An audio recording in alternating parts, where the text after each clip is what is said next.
stage, Danny Maupin.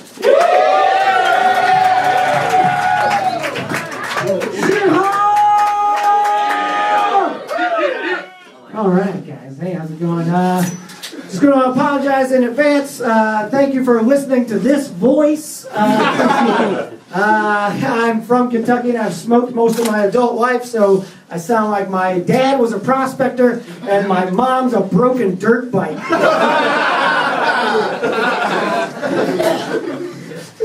Great news, ladies and gentlemen. The Apple Store has received my resume and is moving on with other candidates. Don't worry, I have a job. I do make a living. I currently work at the grocery store. I work for the Trader Joe's company. Save it. No, it's not a bad place to work. I do work there. Whenever I tell people I work at Trader Joe's, they always have one question for me. They go, Danny, tell me one thing. How is everyone that works at the Trader Joe's company so nice? Why are you such a nice people there, right? Well, first off, I think it's a better default setting than being mean, right? And then number two, just to peel back the curtain a notch, 90% of the staff is ferociously high. Absolutely bum river high. If I'm the first one to connect these dots for you, just let me run you through your typical Trader Joe's experience. Right? What do? Those sliding glass doors open into Narnia. And then, of course, what do you see first? Probably a guy that looks a lot like me. Maybe he's accessorized with a few sleeve tattoos and engaged earrings. No matter what, he's definitely dancing in the corner in a fever dream, right? He spots you and he runs right over and says something like, have you seen our cage-free quinoa? You say no, because it doesn't exist, right? And that's what prompts him to pull out his handmade Japanese pan flute and Pied Piper yawn over to it. Our food is made of magic. On the way, of course, he swings by the sample station. He goes some excuse like, oh, my buddy made way too much food. He does it every day. Right? It's a ridiculous place to work. If you don't believe that everybody there is high, just let me tell you this. The managers are the ones wearing the Hawaiian shirts. When everybody in charge looks like they're members of Jimmy Buffett's Coral Reefer Band, you can pretty sure you know that there's a safety meeting at 4:20.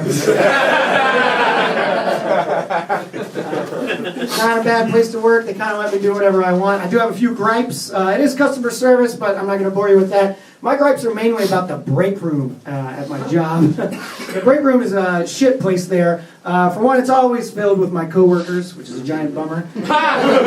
Always those people. Number two, it's got an old, super old, maybe the first microwave ever made in that break room. It's like a grocery store, right? So I just go grab the food there and heat it up in the back because I don't care for myself too much. Right? Just do that. But let me describe this microwave. This microwave has 3 buttons. None of them are numbers. Button number 1, soup. Classic. I love hot soup. Right? Number 2, popcorn. Oh, good for a party. Hit a button. Right? 3, Oriental. That's an old racist microwave.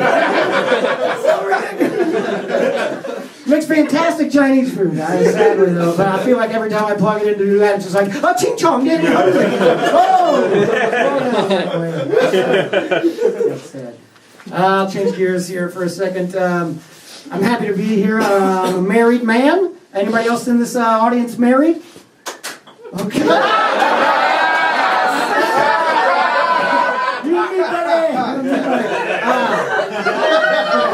Typical response you would get in a garage on a Thursday. I do love being a married man. Like it's a window shopping only, ladies. I apologize. Marriage is tough. Sometimes it gets weird. The weirdest thing that's happened in my marriage so far is that a few months ago we had a pregnancy scare. Anybody out here dealt with anything like that? Yes. Yeah. Good to know there's some fucking going on in this garage. Now, I went through a pregnancy scare.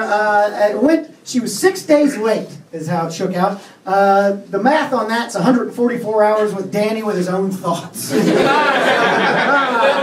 start getting really weird at one point. You start thinking things like, oh, I'm definitely going to have to borrow my grandpa's car for part of this.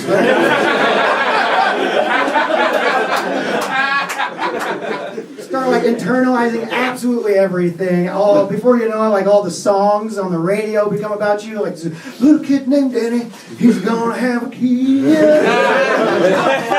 No one can't know about this. That's insane, but it's so uncomfortable because I know I shouldn't be having a child. It's just I'm not suited for it at this point. I'll give you a few examples why right now. First off, I spent every year of my 20s getting blackout drunk just because it was Rick Moranis' birthday. Some dad there. Number 2 of the 3-part series. A couple of weeks ago, I dropped a plate of pizza and broke the plate, lost the pizza, all because the next level of Mario Kart started faster than